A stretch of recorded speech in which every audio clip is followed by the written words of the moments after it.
El conocimiento te da criterios. Si la persona no tiene conocimiento, no tiene criterio bíblico. Si no conoce de Biblia, no tiene criterio bíblico. Si no conoce de su negocio, no tiene criterio respecto a su negocio. Si no conoce de padres e hijos, no tiene criterio para darle un consejo a un hijo en cuanto a padres e hijos. Por eso es que nuestro ministerio, y es el llamado que Dios nos ha hecho, es de desarrollar constantemente a las personas en el tema profesional, personal y espiritual y obviamente familiar, ¿verdad? Creemos ciegamente que si la persona no hace un esfuerzo por enseñarse, le va a costar mucho el transitar. Le va a costar mucho. No solo de Biblia se puede avanzar. Hay gente que conoce de Biblia extraordinario, un conocimiento bárbaro, pero usted le pide un criterio de padre y no lo tienen. Usted le pide un criterio de negocio y no lo tienen. Entonces tenemos que ser personas integrales, espirituales, de negocio, como padres. Tenemos que conocer de todo. He ahí por qué se fundamenta nuestro ministerio. Hoy quiero comentarte un tema sobre la paternidad, y la verdad es que es un tema que me apasiona porque yo crecí sin padre. Entonces alguien me puede decir, yo soy mal padre porque no tuve padre. Te boto el argumento. Eso no es cierto. Uno es buen padre aunque no haya tenido padre. Pero claro, uno tiene que dar de sí, uno tiene que enseñarse, uno tiene que darse permiso a aprender. Claro, no hay manuales y no hay folletos que te digan, esta es la manera correcta de ser padre. Claro, hay literatura que te ayuda y que te da un conocimiento amplio respecto a ser padre y poder tomar o poder formar criterio. Pero un libro específico que te ayude a formar esa paternidad, no lo hay. La paternidad se gana con identidad. Yo no tuve una identidad de papá directo hacia mi vida para formar ese conocimiento o ese criterio respecto a cómo soy padre ahora. Mas sin embargo pasaron 20 y pico de años de mi vida donde yo hice un montón de cosas que no tenía que hacer, y de pronto, así como Pablo, conocí al Señor, pero de un solo golpe, ¿verdad? En vez de bajarme del caballo, me pegaron un balazo. Y cuando abrí los ojos dije, oh Señor, como Pablo me estás hablando, que era el doctor, ¿verdad? Una túnica blanca, era su bata blanca la que me estaba diciendo. Me decía, papito, te salvaste. Ve por poquito y ya no estás con nosotros. Y claro, ese momento fue mi encuentro con Dios. No con el médico, fue con Dios. Porque ahí fue donde Dios habló a mi vida, y ahí fue donde yo empecé a buscar de Dios y a botar todos esos argumentos de falta de padre para empezar a trabajar en mí esa identidad que yo no tenía. Y de eso te quiero hablar, de cómo nosotros podemos tener una buena paternidad, cómo nosotros podemos tener identidad, cómo nosotros podemos ser excelentes padres, aunque no hayamos tenido padre. A ver, le voy a hacer una pregunta indiscreta. ¿Quién de aquí no conocía a su papá? Levante la mano. Bueno, bienvenidos al club, ¿verdad? No estamos solos, somos pocos, pero somos muchos. Ahora, ¿por qué la identidad de padre no se fortalece en los hijos? Primero, porque no tuvimos un papá, ¿verdad? Y segundo, porque el que tuvimos nunca hizo su tarea como tenía que hacerla. Entonces no formamos criterio. Y quiero empezar leyendo un versículo que está en Deuteronomio 6 y dice, grábate en la mente todas las cosas que te he dicho y enséñalas continuamente a tus hijos. Esa es la labor directa de nosotros los padres, enseñarles a nuestros hijos. En el contexto que se refiere a Deuteronomio 6, del 6 al 7, es respecto a las leyes, a los mandamientos y a los decretos. La paternidad entonces es aquello que nos da y nos provee identidad, firmeza, destino, autoestima, propósito, refuerzo temperamental de carácter y de personalidad. Y aquí quiero enfocarme en el refuerzo temperamental de carácter y personalidad. Y te quiero explicar algo. Todos nosotros como papás, como personas, como mamás, como hijos, como abuelos, tenemos 3 elementos en nuestra vida. El primero de ellos es el temperamento. Cuando usted nace, usted trae ya un chip incorporado y eso se llama temperamento. ¿Cómo se llama? Se están poniendo atención. Se llama temperamento. Ese temperamento jamás va a cambiar. Nunca va a cambiar. Así como naciste, así vas a morir. El temperamento no es más que esa parte interna provista por Dios para desarrollar tu propósito en esta vida. Por ejemplo, mi hijo grande, cuando nació Junior, que le decimos Junior, cuando nació, salió de la pancita de mami y ¡uay! Pegó un grito y hasta el día de hoy es así. ¿Es un mal joven? No. De chiquito le decíamos, no se suba, ¿por qué? No, ¿por qué? Pero no lo haga, ¿pero por qué? Y al día de hoy, no vas, ¿pero por qué? Pero mi hijo, no vas, ¿pero por qué? No vas, no papá, ¿pero por qué? 1,88, barbudo, fisicón, y uno como papá, no vas, mijo, o sea, eso no cambia. Mi hijo segundo, cuando nació, salió de la pancita de mami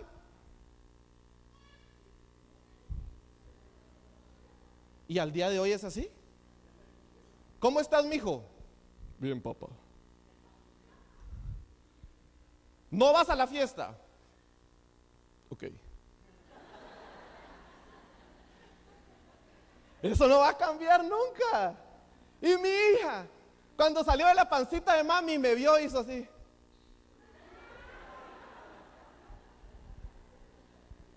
O llega, papi, ¿me compras estas botas?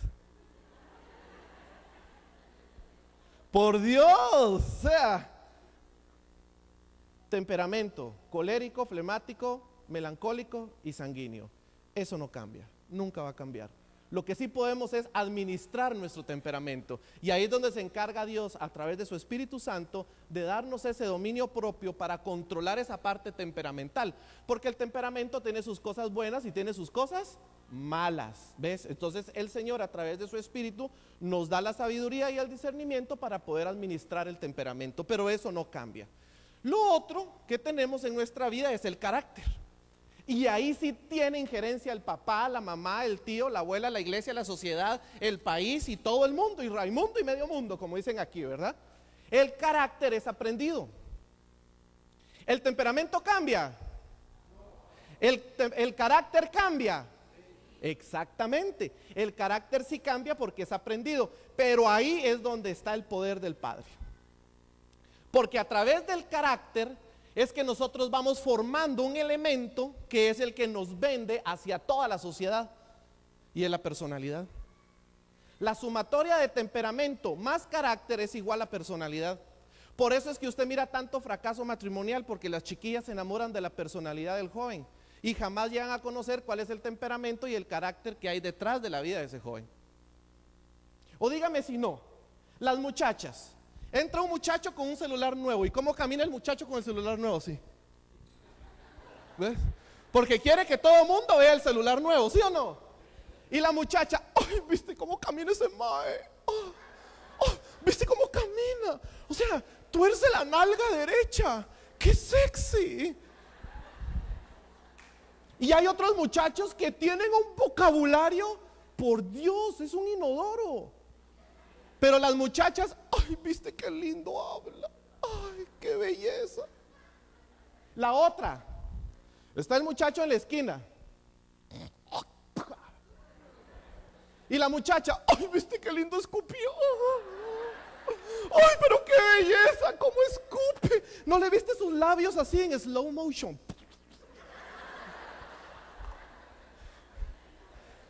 Amigas, eso es personalidad, eso no es carácter, eso no es temperamento, eso es personalidad. Cuando llegan a viejos, sos un asqueroso, ¿cómo escupís? Tenés una boca de inodoro y camina bien, pareces cojo. Y no se enamoró de todo eso. Y lo que antes era sexy ahora no. ¿Sabe por qué? no hay que enamorarse de la personalidad. Por eso el tiempo de noviazgo es importante. Debe enamorarse del carácter de la persona. Debe enamorarse del temperamento de la persona. Y también, aunque no le guste, tiene que amar a lo que hay detrás de la vida de esa persona. Suegros, tíos, primos, amigos. Cuando me casé con mi esposa, no me casé con mi suegra. Sí, aunque no te guste. Porque ella no va a dejar de ver a su mamá. Y él tampoco. Sí, es que hay unas hermanas ahí que todo lo pescan. Amén, aleluya. Así es, perfecto, escúchame. Escucha. El temperamento no cambia, el carácter sí cambia y la personalidad sí cambia. Porque es afectada en gran parte por el carácter. El papá ayuda mucho a formar esa parte del carácter. ¿Cuál es el mejor carácter que uno quisiera formar con sus hijos? No sé si lo tenemos en pantalla, pero dice, 1 Corintios 13 marca cuál es el carácter de Dios. Y claramente, si Dios es mi Padre y la identidad que tengo fue provista por Dios, yo tengo que tener elementos de carácter suficientes para poder conducirme en esta vida. ¿Cuáles son? Bueno, yo no miro hasta ahí, ¿verdad? Pero gracias a Dios traigo mi forro, como dicen ustedes, ¿verdad? Ser tolerante. 1 Corintios 13 es la que le dicen a todos cuando se casa, ¿verdad? El amor es, y esto y el otro, ¿ves? Pero más se vuelve un recital de 1 Corintios 13 y no se vive. Pero dice que el carácter de Dios, ¿y por qué de Dios? Porque dice Dios es amor, ¿verdad? Y en este caso el amor es, y de tal manera, si el amor es, Dios es. Este es el carácter de Dios. Yo como papá, como persona, tengo que adoptar ese carácter a fin de poder transmitirlo a mis hijos. Entonces, ¿cuál es el carácter que yo debo transmitir a mis hijos? Tolerancia, bondad, no ser envidioso ni egoísta, no ser presumido, no ser orgulloso, no ser grosero, no guardar rencor y no ser injusto. En esta sociedad, mis queridos amigas y amigos, no es eso. Vemos sociedades donde hay hogares que son totalmente injustos, donde hay rencor, odian a la suegra. Y no debe de ser así. No, en serio, no debe por qué ser así. De hecho, hay un montón de historias, ¿verdad? Y chistes que salen en función de la suegra y eso no debe de ser así. La misma sociedad nos vende, ¿verdad? Una ¿qué sería? Antisuegritis. ¿Ves? Y entonces ya, vea, yo tengo una suegra que gracias a Dios vive. Y vive lejos, vive en Guatemala, entonces no la miro. ¿Ves? Se da cuenta ese tipo de chistes en los que no ayudan, ¿verdad? No, gracias a Dios, mi suegra es una suegra a todo dar. O sea, mis respetos. Y parte de lo fuerte y el carácter firme que tiene mi esposa es por ella. Yo no puedo decirle a mi suegra, usted hizo un mal trabajo. No, hizo un excelente trabajo. Lo que usted ve aquí parado no es alguien que así nació, he sido formado por mi esposa también, aunque usted no lo crea.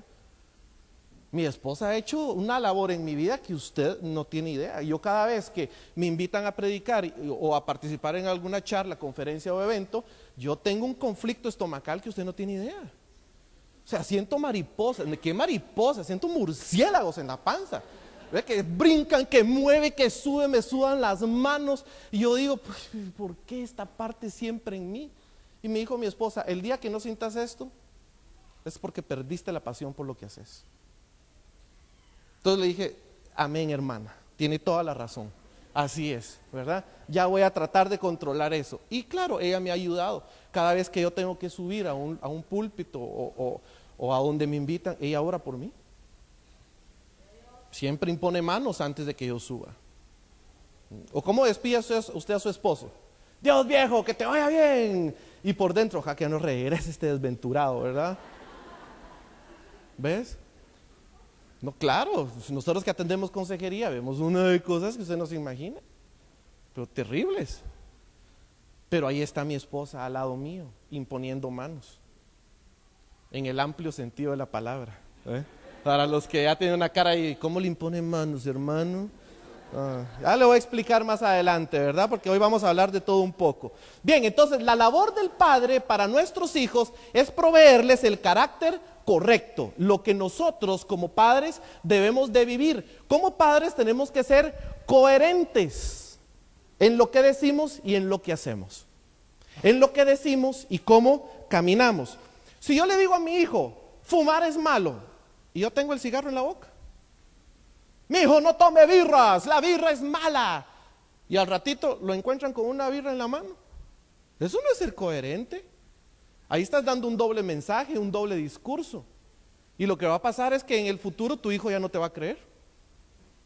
Porque usted no es ejemplo de lo que dice ser. Y no que es pecado. Decir malas palabras, ¿verdad?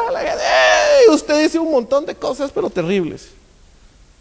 Y a su hijo le dice, cuidado, dice una mala palabra. Pero si usted lo dice, tenemos que ser coherentes en lo que hacemos. Y esa coherencia pesa más que un versículo bíblico. Porque se predica con el ejemplo, ¿sí o no? Claro, con el ejemplo se predica. Con eso es con lo que verdaderamente impactamos la vida de nuestros hijos. Con eso verdaderamente impactamos la vida de nuestros hijos. Pero ¿por qué no tenemos nosotros esa identidad de padres? ¿O por qué la hemos perdido? ¿O por qué está mal formada? Básicamente por eso, porque o no tuve padre, o el que tuve no hizo un papel correcto. Y le quiero comentar cómo es que empieza esta historia. Hace 42 hermosos y robustos años nació su servidor. Nací en Ciudad de Guatemala un 30 de noviembre del año 1970. Pero nací fruto de una relación de adulterio. Mi mamá tenía 16 años, mi papá tenía 27 años. Y tuvieron una relación de 11 años y cuando mamá tenía 27, nací yo.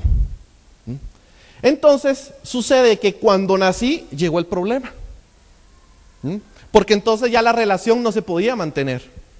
¿Por qué no se podía mantener? Porque claro, mi papá era casado.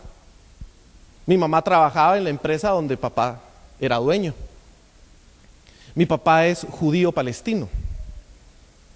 Y eso a mi mamá le trajo un problema serio, al punto de que la quisieron matar. Y entonces mi mamá dijo, patitas, ¿para qué te quiero, verdad? Tomó un avión y se vino a Costa Rica. A mí me trajo de meses aquí. Y puso un negocio de venta de plásticos en el Mercado Borbón. ¿Quién conoce el Mercado Borbón? Levanta la mano. Qué lindo el Mercado Borbón. Usted no sabe lo que yo disfruto estar en el Mercado Borbón. Yo me voy a meter a San José, claro, como vil ciudadano, ¿verdad? Con pantalón de mezclilla, una camiseta y una gorrita. Y me transito a San José 20,000 veces con mi esposa. Y nos vamos a comer un buen desayuno al Mercado Borbón y luego un buen casado al Mercado Central y luego una buena merienda a McDonald's, ¿verdad? Porque también tenemos que estar modernizados. El punto, sí, tenemos que ser padres de contexto, ¿verdad? Bueno, el tema es que yo de chiquillo jugaba por el Borbón para arriba y para abajo, para arriba y para abajo, y en ese momento yo no tenía problema con identidad porque no sabía ni quién era mi papá, no sabía que existía la figura paterna. Para mí, en mi entorno era solo mi mamá. Y el 70% del sueldo de mi mamá se iba en mi educación, porque me metió en un colegio caro para ella. Y el 70% de su sueldo era la colegiatura que pagaba por mí. Y la buseta llegaba a recogerme en la mañana y me iba a dejar en la tarde al Mercado Borbón. Y yo era feliz porque tiraba el bulto y corría por el mercado, iba a saludar al carnicero, al verdulero, al de la lotería y con todo mundo, y era yo amigo de todos. Cuando tenía aproximadamente 10, 12 años, ya me empezó a incomodar algo porque ya no me gustaba caminar tanto. Y vivíamos en el Paseo de los Estudiantes, que quedaba como a 2 kilómetros. Y mi mamá, bien agarradita, me llevaba a pie, ¿verdad? Tacaña la vieja, ¿sí? Y entonces me llevaba caminando del Mercado Borbón hasta el Paseo de los Estudiantes, cerca de la Plaza Víquez, y para mí eso era una maratón. Yo llegaba pero exhausto, ya totalmente agotado. Ya a esos 10 años, ya le decía a mi mamá, mami, pues, compré un carrito. No tenemos para eso. Y mis sueños se empezaron a limitar en ese sentido. O sea, no vamos a poder tener carro. Pero esas son cosas materiales, me decía mi mamá, y vas a ver que con el tiempo vos vas a llegar a tener, porque el estudio es mucho para tu vida, y yo estoy invirtiendo en ti, y bla, bla, bla. Y yo miraba un futuro, pero extraordinario. A los 15 años, hubo una crisis aquí en Costa Rica. Y la economía estuvo grave. ¿Quién recuerda al hermano Carazo? Bueno. Bueno, ahí hubo una crisis seria, ¿verdad? Eso fue un golpe terrible, porque mamá dijo, patitas, ¿para qué te quiero otra vez, verdad? Dijo, y se fue para Guatemala y me llevó. Y ahí partieron mi identidad, porque mi vida estaba aquí. Mi vida estaba aquí. Y llegué a un contexto diferente, a una sociedad violenta, a una sociedad sin valores, donde no se valora la educación. Llegué a una sociedad hiper, super, mega, archi, duper machista. O sea, terrible la cosa. Y luego de que era mi mamá y yo nada más, resulta que ahora había mi mamá, mi abuela, mi tío, mi abuelo y otro tío. Mi abuela le daba palo a mi abuelo. Mi abuelo le entraba a las birras todos los fines de semana. Terrible. Mi tío era un agresor. Y cuando me miraba decía, ahí viene el bastardo. Y yo, hola tío. No sabía que era bastardo, ¿verdad? Hola tío. Y lo abrazaba. ¿Qué pasó, mi bastardo? Hoy, o sea, hoy entiendo ese corazón. Y tenía otro tío que estaba metido en drogas. Y por andar en esas andanzas falleció cuando tenía 21 años. Por un tema ahí que no puedo contar ahorita por tiempo. Pero nuevamente mi identidad se vio fracturada. En esos 15 años, a esos 15 años, alguien contó, me reveló la verdadera historia de mi nacimiento. Y terminó de fulminar mi identidad. Porque me mostraron quién era mi papá, uno de los hombres más ricos de Guatemala. Me mostraron dónde vivía, en una de las zonas más inaccesibles por el ámbito económico donde ellos vivían. Me llevó a hacer un tour, en serio, un tour de maldad, decía yo, ¿verdad? Pero me mostró la fábrica donde ellos vivían, donde ellos trabajaban. Y eso me mostró lo que yo podía haber tenido. Y entonces, como que le hubiera dado vuelta al calcetín, ¿verdad? Y yo quise hacer todo lo que mi padre hizo. Hasta que obviamente pues pasaron muchísimas cosas con el tiempo y por cosas de Dios, por estar metido en un tema ahí de muchachos locos, alguien disparó y me dieron un balazo en la mano, me la destrozaron y paré inconsciente del golpe hasta que fui a parar al hospital. Y ahí una tía llegó y me compartió del Señor, en la Renovación Carismática Católica. Me compartió del Señor y ahí empecé a dar mis pasos en el cristianismo, en lo que hoy por hoy es mi amada Iglesia Cristiana Evangélica, donde nosotros estamos sirviendo y trabajando hasta el día de hoy. El tema es que todo ese proceso, desde ese momento hasta el día de hoy, fue un proceso de formar identidad, donde yo me di cuenta de esto. Yo no necesitaba un padre físico, porque tengo un padre que se llama Jehová. Entonces ahí empecé como que a reestructurar mi identidad al punto de decir, claro, yo tengo un padre y es Jehová. Y tengo un nombre, Héctor. A mí mi mamá me puso Héctor porque mi papá se llamaba Héctor y con el tiempo me enteré y yo decía, me llamo igual que el señor este. Y entonces daba mi segundo nombre, Enrique. Pero alguien me dice, no digas Enrique porque parece que de los mopes uno se llama Quique, algo así era, ¿no?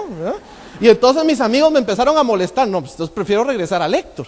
Entonces decía Héctor, pero de pronto me di cuenta que el nombre era lo de menos, porque mi nombre es Hijo. Y mi apellido no es un apellido judío, palestino, como usted le quiera llamar, un apellido que muestra economía. No, mi apellido es de Dios. Yo no me llamo Héctor Chinchilla, yo me llamo Hijo de Dios. Mi Padre es Jehová, Él me da la identidad, Él es quien fortalece mi vida, Él es quien guía mis pasos. Yo no necesito el apellido de nadie, yo no necesito el nombre de nadie, no necesito la economía de nadie, porque Él es quien brinda, quien provee todo para mi vida. Y es una riqueza que no añade tristeza.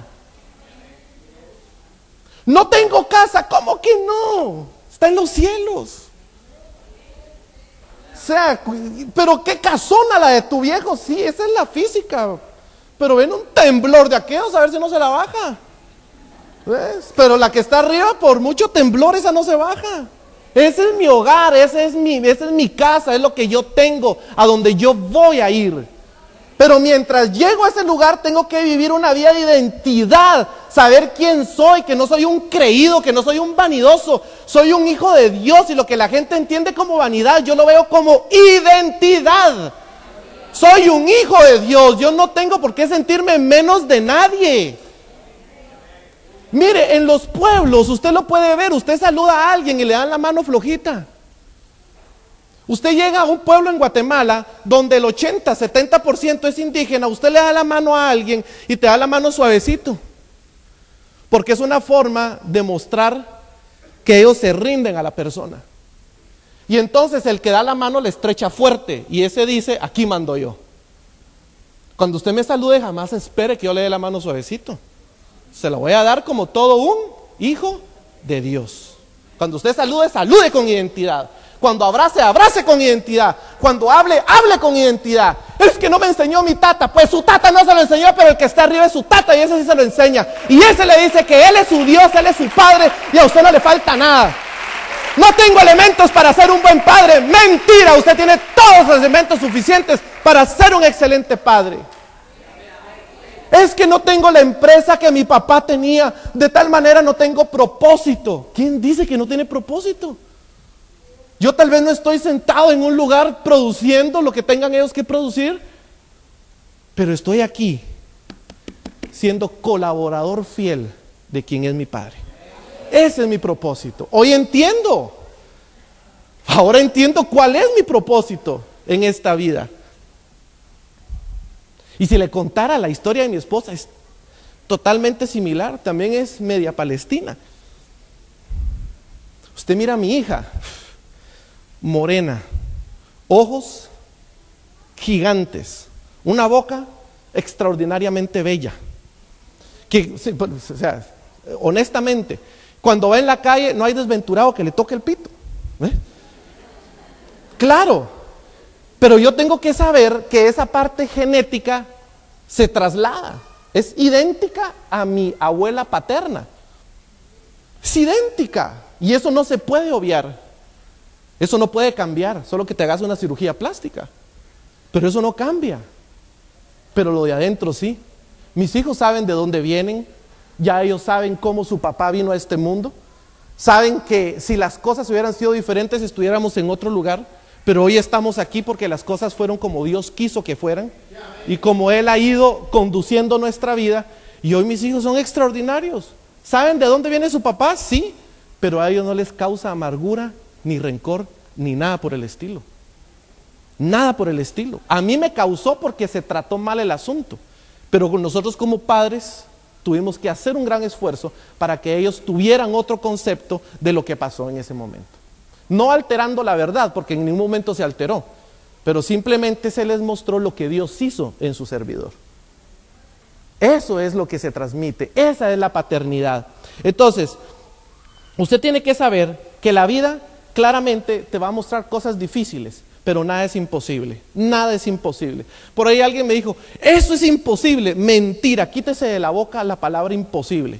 Eso no existe, solo lleva un poco más de tiempo. Eso sí es cierto.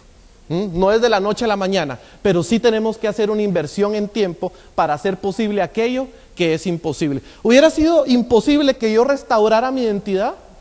No, pero sí llevo un montón de tiempo.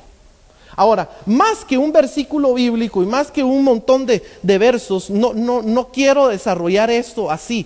Quiero darle 5 elementos que en lo personal a mí me sirvieron para restaurar mi identidad. Porque lo que anhelo en mi corazón es que todos aquellos que son padres y que no tuvieron el mejor ejemplo sepan de esos 5 elementos que a mí me ayudaron. Aquellos que no tuvieron padre, que puedan incorporar estos 5 elementos a su vida.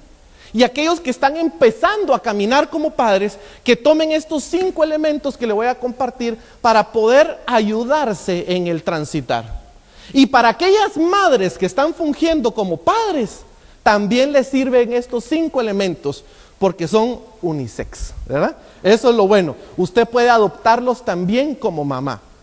Y claro, se fundamentan mucho en lo que mi mamá vivió.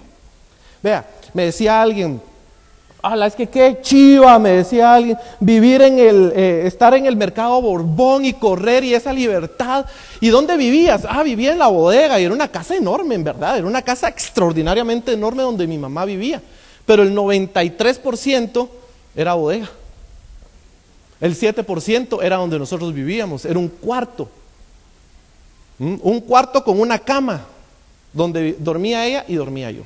Y habían 2 sillas, una silla en el lado izquierdo, que era el closet de ella, y una silla en el lado derecho, que era el closet mío. Y era un baño que compartíamos ella y yo. Imagínese usted. Pero yo era feliz. Yo era feliz. Y la gente me decía, qué rico, qué feliz. Y claro, para mí era una felicidad enorme. Pero cuando me movieron al otro lugar, mutilaron mi identidad, ¿verdad? Ahí empezó como que a desboronarse todo. Pero te quiero dar los 5 elementos para poder nosotros ser padres de calidad y poder ejercer una buena paternidad. El primer elemento, mis queridos amigas y amigos, es tenemos que tener la capacidad de desaprender. Vea lo que le digo. Dice Alvin Toffler, que es uno de los máximos pensadores, ya murió. Dice él que los analfabetas del siglo XXI no son aquellos que no pueden leer ni escribir, sino al contrario, son aquellos que no tienen la capacidad de desaprender lo que ya no sirve y aprender cosas que sean totalmente nuevas. Y te voy a dar un ejemplo. Se puede bajar uno aquí, ¿verdad? Sí. Y le puede preguntar uno a la gente. No, dice alguien, ¿verdad? Oiga, no me mire con esa cara porque no le voy a preguntar. Créame que no le voy a preguntar. A ver, ayúdeme. ¿Tu esposa? ¿Sí? ¿Tu esposa? Ok. ¿Qué pasa si le das 500,000 pesos ahorita para decirle, mira, anda a comprarte cosas nuevas? ¿Qué hace ella? Los gasta. ¿Los gasta? Hermana, pero la parte emocional, así como su esposo habla. La parte emocional, ¿qué harías vos? Me compraría todo lo que quiera. Pero ¿cómo llegaría usted? Ay, me voy a comprar 20 pares de zapatos, qué dolor. Me voy a cambiar todas las faldas, me voy a comprar minifaldas y me voy a comprar... o sea, ¿lo harías con angustia o con alegría? Exactamente, con alegría. Ahora, le hago otra pregunta. ¿Qué pasa si te dan, a ver, doña Cecilia, ¿verdad? Vea que me recuerdo de usted. ¿Qué pasa si el hombre, don Luis, ¿verdad? Luis Chávez, le da 1,000,000 de pesos para ir a comprar cosas? ¿Qué hace usted? Feliz, lo bendigo. ¿Y si le da 10,000 nada más? También. Ah, bueno, muy bien, una mujer sabia, ¿verdad? Una mujer sabia. Oiga esto, oiga esto. ¿Usted cómo se los daría? ¿Con mucha alegría o con mucho temor? No, con mucha alegría. Con mucha alegría. Yo lo daría con mucho temor. Yo le haría, aquí tenés. Se lo doy en monedas de a 10. Vea, aprenda esto por favor. Hay 3 elementos en nuestra vida que son vitales. Uno es el conocimiento, el otro es la inteligencia y otro es, bueno, no está en pantalla, es la disciplina. Aprenda esto. Todo el conocimiento que nosotros como personas tenemos es lo que hemos adquirido a lo largo de la vida. Todo lo que hemos adquirido a lo largo de la vida. Ese conocimiento puede ser bueno o puede ser malo. Muy bien. Ahora, el conocimiento no te hace inteligente. En lo absoluto. Te hace un gran conocedor. Pero, ¿qué te hace inteligente realmente? A ver, amigo, el que tiene ahí ese peinado que desde allá arriba lo estaba viendo, dije, me voy a bajar y lo voy a preguntar. A ver, No. a ver, ¿qué es inteligencia para vos? De no sé, como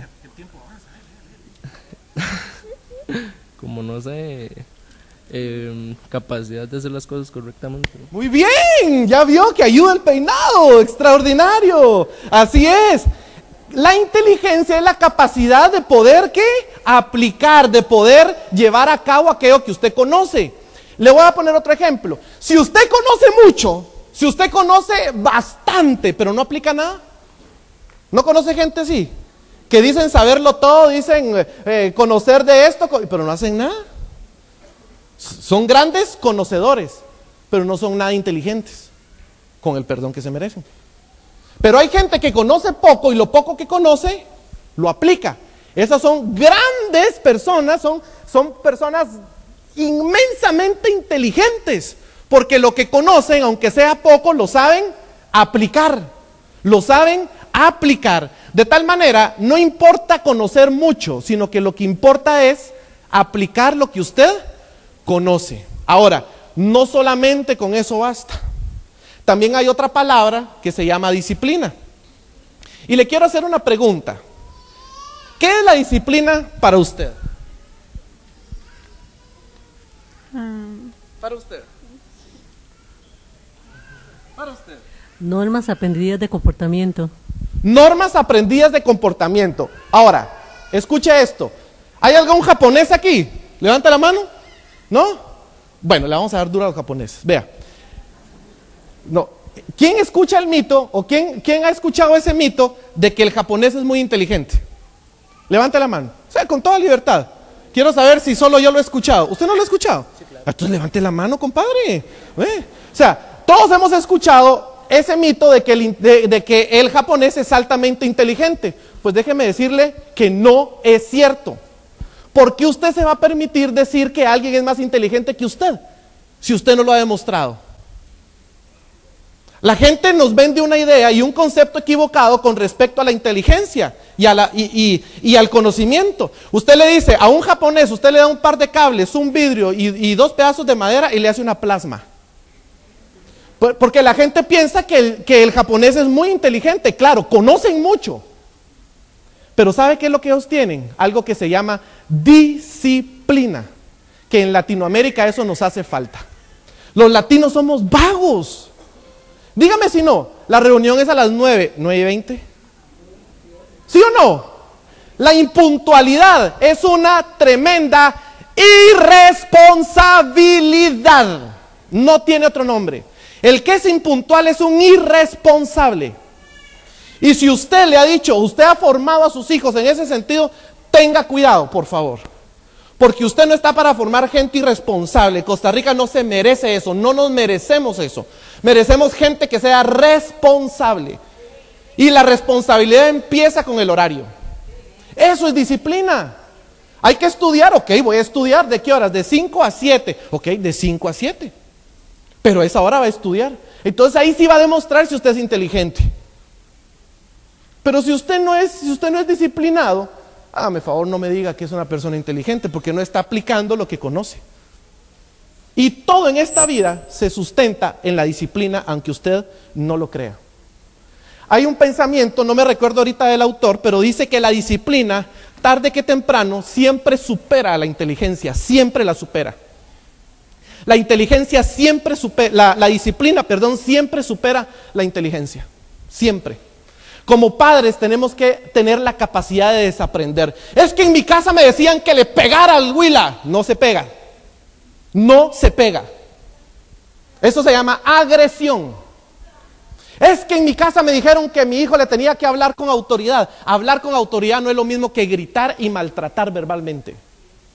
Son dos cosas totalmente distintas. Usted como papá tiene que tener la capacidad de desaprender todas esas cosas viejas, arcaicas, que no sirven, y tener la capacidad de aprender cosas nuevas que verdaderamente contribuyan a la edificación de un hogar. ¿Usted cree que yo no tuve que aprender? Si yo miraba a mi abuela con un mazo de esos de moler maíz, esperando a mi abuelo para que llegara y sonarle en la jupa. Y viera qué sonadas las que le daba. Y de pronto a mi abuelo le salía el Karate Kid. ¡Ya! Y entonces empezaba una guerra campal. Y mis tíos se metían y mi mamá se metía y yo en una esquina va de aprender. Claro, yo dije, esto no lo puedo llevar a mi matrimonio. Mira, aquí ahora le hago yo la pose del Karate Kid a mi esposa. Me hace regresado. Claro, mi esposa también vivió en un ambiente de agresión, donde les sonaban palo que era gusto. Tuvimos que desaprender todo eso. Yo era una persona que al principio de mi matrimonio era un agresor verbal. Tuve que desaprenderlo. Miren, amigos, tenemos que, en verdad, tener esa capacidad de poder desaprender por completo todas esas cosas que no sirven para nada. Pero ¿cómo hago? Compre libros Lea, me da pereza. Compra audiolibros, ahora venden audiolibros. Para los que no nos gusta leer, ahí usted mete el casetico o mete el, como dicen los muchachos, al MP3, ¿verdad? Lo conecta y usted lo escucha. Como hay un niño y le dice a su papá, papi, vieras en la escuela, ya tengo el MP3, el MP4, el BlackBerry, el iPad, el iPod y todo eso. ¿Y ustedes qué usaban en la escuela? Le dice el niño. De ahí la jupa, le dice. El tiempo cambia, sí, claro, el tiempo cambia. Pero tenemos que tener la capacidad, mis amigos, de estar en estos tiempos y de desaprender todas esas cosas que no sirven para nada, que lo único que hacen es crear un ambiente de agresión, que no ayudan para nada. Y si no cambiamos, créame que lo que estamos haciendo es continuar el círculo vicioso de la infelicidad. Porque lo que somos ahora, nuestros hijos lo van a hacer en el futuro, si nosotros no cambiamos y no transmitimos un mensaje diferente. Recomendación número 2, establecer prioridades. Veámoslo en pantalla, por favor. Siguiente. Next. Es que ese sí lo entiende. Muy bien, ahí quédate. Cuando hablamos de prioridades, estamos hablando de ordenar nuestra vida en la toma de decisiones. Por ejemplo, no es lo mismo relación con Dios que ir a la iglesia a servir. Cuando nosotros estamos hablando de relación con Dios, estamos hablando de tener una relación con mi papá auténtica día a día a través de 1 o 2 coros de adoración donde yo le pueda brindar todo mi amor a través de mi canto y mi corazón, donde yo pueda orar y yo pueda hablar con Él y poder decirle lo bueno y extraordinario que Él ha sido en mi vida. Eso es una relación con Dios. De tal manera, mis queridos amigos, su vida tiene que tener como pilar, como punto número 1, la relación con Dios. Pónganlo en pantalla, por favor, porque tenemos que ir construyendo. Muy bien, Dios. El segundo elemento en el orden de prioridades es usted como persona. Dice la Biblia, amarás a Dios por sobre todas las cosas. ¿Y a quién? ¿Y a tu prójimo? ¿Como a quién? Ah, ok. Si yo no me amo, yo no puedo poder tener testimonio de amor para los demás. Entonces yo me tengo que amar en el orden correcto, en segundo plano. Amarse no quiere decir y me voy a comprar un par de zapatos de 100,000 pesos. Eso es una imprudencia. Ay, es que me tengo que amar, me voy a ir a Brasil 2014 a ver el mundial. Y vos, vieja, te quedás aquí porque Héctor dijo que nos tenemos que amar. No, no es eso. Cuando hablamos de amarnos nosotros como personas, estamos hablando de proporcionarnos principios, proporcionarnos valores, proporcionarnos todos esos elementos que nos hagan una mejor persona para entonces poder amar a nuestro prójimo más cercano. ¿Quién es tu prójimo más cercano? A ver, ¿estoy yo? ¿Está mi esposa? ¿Están mis hijos? ¿Quién es mi prójimo más cercano? La esposa, exactamente. Ponga ahí a la esposa, mi querido brother, por favor. Exactamente, mi cónyuge. Bueno, y si es esposa, es el esposo. Ay, ¿dónde entra mi mamá? Ahí. Tranquila, ya va a aparecer su mamá. El orden correcto es este: ame a su esposa en este nivel. Es Dios, es usted, es su esposa. Luego, ¿quién viene? Exactamente, ponga ahí los hijos. Y mis amigos. Y mis cuates de la mejenga. Ya van a aparecer, todos están en el orden. Pero usted tiene que amar a sus hijos también, en ese orden. Ahora, ¿por qué los hijos no están arriba que la esposa? ¿Por qué?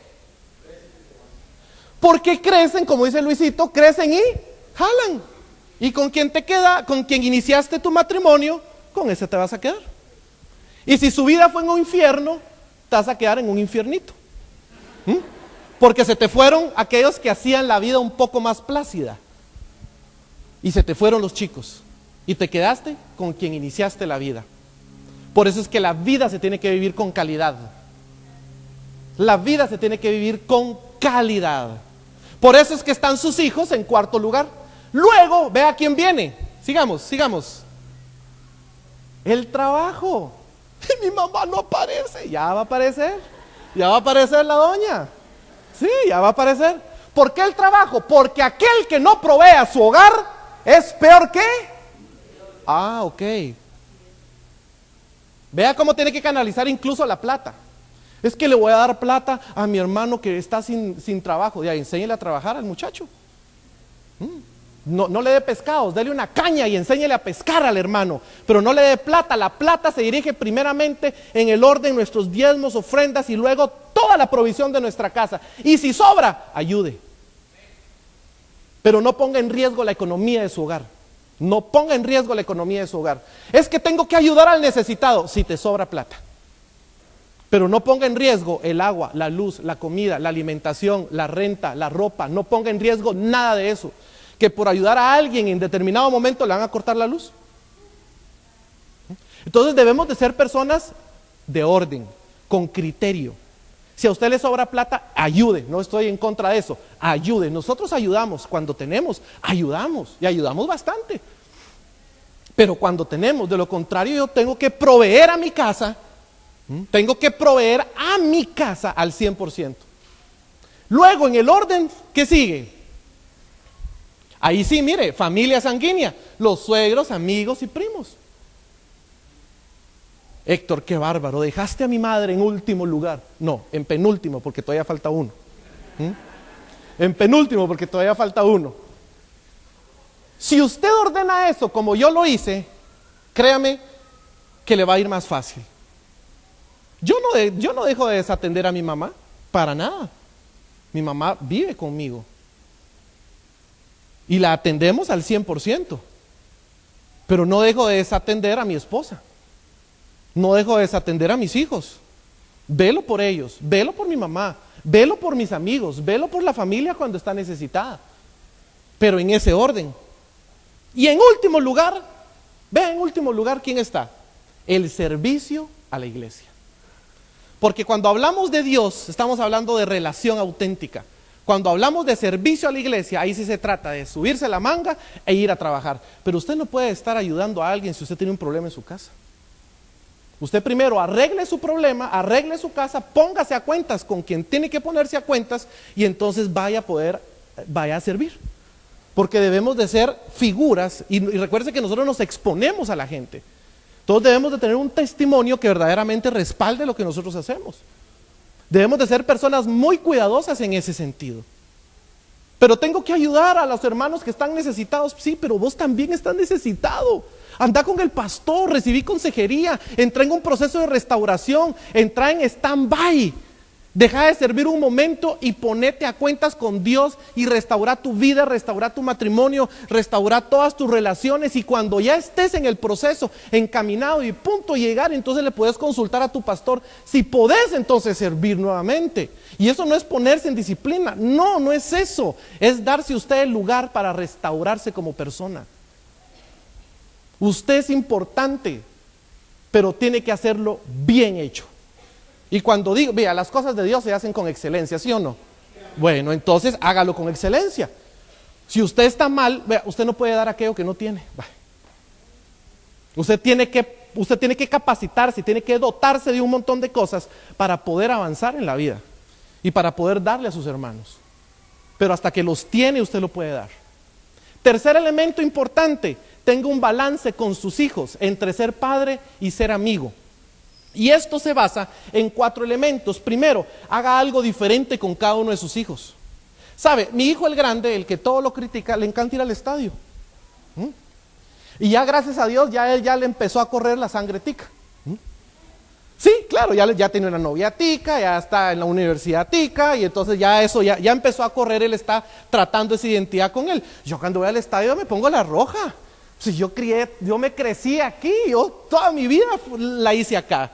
¿Ves? Cuando jugaba Guatemala y ¿cómo se llama? Y Costa Rica, yo con la roja en Guatemala, ¿verdad? Y todos de azul, imagínense, yo era el blanco de todos los insultos de mis primos. Y cuando ganaba, yo hasta les bailaba y todo les hacía porque, claro, esa era mi identidad, ahí estaba yo. Bueno, hablando de mi hijo, el punto es que a él le gusta ir al estadio, al segundo no. Usted le dice a mi hijo segundo, ¿vas al estadio? No, tengo que estudiar física. Bueno, quédate estudiando física. Usted le dice a mi hijo, vamos al estadio. Y ay papá, estudia en la madrugada, jale, ¿verdad? Y nos subimos al tren y vamos al estadio y gritamos y sacamos todo lo que tenemos que sacar. No decimos malas palabras, se lo puedo garantizar, ¿verdad? Pero sí gritamos y decimos, árbitro, incircunciso. O sea, es mi forma de expresar ese rencor contra el árbitro, ¿verdad? Pero bueno, digo yo, árbitro incircunciso. Entonces, pero disfrutamos ese momento con mi hijo. Con el segundo, él no es de ir a estadios, pero él va a museos. Vea qué raro salió el muchacho, ¿verdad? Papi, quiero ir al museo de Costa Rica, el que está ahí cerca de la catedral. Y ahí vamos a ver monedas, vamos a ver billetes, vamos a ver historia. Eso es lo que a él le gusta, ¿verdad? Y yo voy detrás de él. ¿Por qué no salió igual al primero, verdad? Ir al estadio. No, nunca digo eso, ¿verdad? Pero yo disfruto ese momento con mi hijo. Porque eso es lo que a él le gusta. Y la nena me dice, papi, vamos a tomarnos un café. ¿A qué horas le digo yo que me la llevo a un Taco Bell o a un Burger King a tomar un café? No, ella quiere ir a un buen restaurante. ¿Ves? Y entonces, claro, eso es lo que a ella le gusta sentirse importante, amada por su padre. En ese momento los dos la pasamos lindo, la pasamos rico, solo ella y yo compartiendo sobre sus valores, sobre su vida, sobre sus sueños. ¿Ves? En cada uno de tus hijos son situaciones distintas, pero porque sean distintas no quiere decir que desatendas a uno y atendas a otro. Tenés que tener la capacidad de atenderlos a todos. Hermano, yo tengo 6 hijos, pues con los 6. Si yo solo tengo 1, la vida es más fácil, ¿verdad? Porque solo es 1. Pero si tenés 6, con los 6. Si tenés 5, con los 5. Yo tuve 3, pues con los 3. Vea, yo quise tener 5 hijos. Sí, 5 hijos. Y se me rajó ya la última, ¿verdad? Yo le dije, mira, entrémosle al cuarto. Ay, no, porque mucho duele, me decía. Y el doctor, no, se acabó, se pone en riesgo su vida. Y entonces ya no se pudo. Y entonces es lo que comúnmente se dice, se cerró la fábrica y se abrió el parque de diversiones, ¿verdad? Y hasta el día de hoy seguimos en un total fresh en ese sentido, ¿verdad? Y claro, nos quedamos con 3 hijos nada más, claro, pero hago lo mejor que pueda con los 3 hijos. Ok, punto número 2, compartan en familia. Familia que come unida, permanece unida. Nosotros por lo menos 3 veces a la semana comemos todos juntos en familia. Y cuando estamos en familia comiendo, no estoy, siéntese bien, coma con la boca cerrada, eso no se hace, ¿qué pasó en la escuela? ¿Y por qué la calificación tan? No, hay un tiempo para regañar y otro tiempo para comer y compartir. La mesa no es para eso, la mesa es para compartir. Compartimos y disfrutamos con nuestros hijos esos momentos, no regañamos, disfrutamos con nuestros hijos. El otro elemento, parejo a todos por igual. Si usted le va a comprar un confitico a uno, cómprele a los 3, a los 5 o a los 6, pero todos por igual. Y el último elemento, su hijo no tiene que ser igual a usted, ellos no son clones, son originales, apóyelo en sus sueños. Es que mi hijo tiene que ser doctor porque mi abuelo fue doctor, mi papá fue doctor, yo soy doctor y mi hijo tiene que ser doctor. ¿Quién dice? Lo dice la tradición, desaprenda. Aprenda cosas nuevas, sus hijos no son clones. Su hijo tiene que desarrollar sus propios sueños, su hijo tiene que desarrollar sus propias metas, su propio propósito. No cree clones, cree hijos auténticos, donde ellos quieran yo quiero estudiar veterinaria. Veterinaria, no. Y si quiere estudiar veterinario, apóyelo. Créame que eso ayuda mucho con la identidad, porque dicen, mi papá me ayuda, mi papá me apoya. Y si yo quiero estudiar veterinario, estudio veterinaria, punto. Pero no tienen que ser clones. Cuarto elemento, porque tenemos que avanzar, ser proveedor, padre y esposo. Vea, este elemento es vital, porque viene la presión de nosotros como papás, o como esposos, o proveedores, ¿verdad?, de llevar plata a la casa. Y por llevar plata a la casa se nos olvida ser padre y ser esposo. Y hay una fórmula correcta para esto. Pasemos a la siguiente. La fórmula correcta es que primero yo tengo que tener paz en mi corazón y luego buscar la provisión. La fórmula no es que yo tengo que tener provisión para luego tener paz. Eso no es así. La fórmula está alterada. Para poder estar como un buen ser humano, como un buen hijo de Dios, generando plata con principios y con valores. Con paz yo puedo generar mucha plata, pero sin paz puedo generar mucha plata, pero de dudosa procedencia. Porque por la presión de generar plata y de tener plata, puedo caer en negocios que no son los mejores. Yo tengo que entender que primero, para ser proveedor, tengo que tener paz en mi corazón. Teniendo paz, yo puedo ser un buen proveedor. Y cuenta la historia de un esposo que estaba totalmente cansado de ser el hombre sacrificado de la casa. Y dijo, no es posible que yo esté en la casa, que mi esposa se la tire rico en la casa, de vaga, y yo trabajando de día y de noche, y mi esposa suave en la casa. Y entonces vino un día y le dijo a Dios, Señor, estoy en huelga. Y Dios, sí, ¿en huelga de qué? Sí, Señor, estoy en huelga. Yo quiero que mi esposa viva y que pase por lo que yo vivo y paso todos los días. Y le dijo Dios, ¿y qué quieres que yo haga? Cámbiame de sexo. Entonces vino Dios y dije, ¿cómo querés que haga eso? Sí, cámbiame de sexo, yo quiero ser mi esposa mañana y que ella sea yo mañana y que vaya y que viva y sufra todo lo que yo vivo y sufro en el día a día. Y vino Dios, bueno, vamos a ver qué hacemos, ¿verdad? Al día siguiente se despierta y cuando de repente, plum y plum, ¿verdad? Dios le concedió el milagrito. Y entonces dice la historia, a la mañana siguiente se despierta como la señora, se levanta, hace el desayuno para su cónyuge, despierta a los niños, saca su ropa para ir al colegio. Le da desayuno a los chicos y al esposo, empaca el almuerzo, los lleva al colegio, vuelve a la casa, recoge la ropa de la lavandería y la lleva. En el camino para un banco para hacer un retiro de plata, luego fue al supermercado a comprar víveres, entonces regresa a la casa, guarda los víveres en la nevera, hizo los cheques para pagar las cuentas y cuadró la cuenta del banco, limpió la caja del gato, bañó al perro y para eso ya era la 1 de la tarde. Y la historia continúa y dice... Y corrió a hacer las camas, puso la ropa sucia en la lavadora, sacudió, aspiró, lavó al baño, barrió, trapeó el piso de la cocina, salió corriendo a recoger a los chicos y tuvo una discusión con ellas de regreso a casa. Sacó la leche, las galletas de los niños, organizó para que hicieran sus tareas, les prepara la merienda, prepara la ropa para plancharla, plancha mientras mira la televisión y a las 4:30 empieza a pelar las papas, lava las verduras para la ensalada, adoba la carne y puso el arroz para cocinar. Cuando llega su cónyuge y le pregunta por la comida, ella le dice, aquí está tu comida, mi amor. Y él, gracias vieja, servime. Y entonces viene ella y dice que le sirve y después de la comida limpia la cocina, lava los platos, saca la ropa de la lavadora y la pone a secar. Baña a los niños y se acostó. A las 9:30 estaba exhausto, ojo, estaba exhausto porque no había terminado de hacer los quehaceres. Se fue a la cama y la sorpresa era que lo estaban esperando en posición faraónica. Oiga eso, le pareció un descaro, accedió sin placer y logró hacerlo sin ningún disfrute y sin quejarse. A la mañana siguiente se despierta inmediatamente y se arrodilla. Señor, no sé en qué estaba pensando, estaba muy equivocado al envidiar a mi esposa. Para poder quedarse en la casa todo el día, ella hace demasiado. Estaba equivocadísimo. Por favor, Señor, vuélveme a cambiar. Y viene Dios y le dice, bueno, vamos a ver qué hacemos, ¿verdad? Y viene el muchacho y le dice, bueno, Dios, pero que sea rapidito. No va a ser tan rapidito. ¿Cómo que no va a ser rapidito? No, tenés que esperar 9 meses porque ayer que hiciste el amor quedaste esperando. ¿Se da cuenta? Eso pasa por estar desenfocados.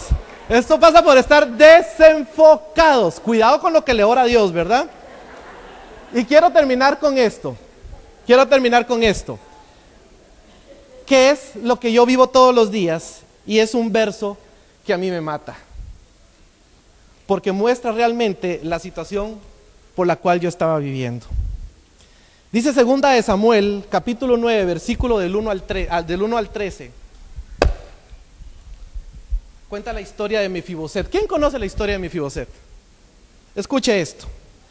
Dijo David, ¿ha quedado alguno de la casa de Saúl a quien haga yo misericordia por amor a Jonatán? Jonatán era el mejor amigo de David. Y había un siervo de la casa de Saúl que se llamaba Siba, al cual clamaron para que viniese a David. Y el rey le dijo, ¿eres tú Siba? Y él le respondió, tu siervo. Y el rey dijo, ¿no ha quedado nadie de la casa de Saúl a quien haga yo misericordia de Dios? Y Siba respondió al rey, aún queda un hijo de Jonatán, lisiado de los pies y paralítico. Entonces el rey le pregunta, ¿dónde está? Y Siba le responde, he aquí que está en la casa de Maquir, hijo de Amiel, en Lodebar. ¿Sabe qué significa Lodebar? Significa todo eso que usted ve en pantalla. significa una tierra sin sueños, una tierra de dolor, una tierra de tristeza, una tierra de maldad, una tierra de miseria y una tierra de pavor.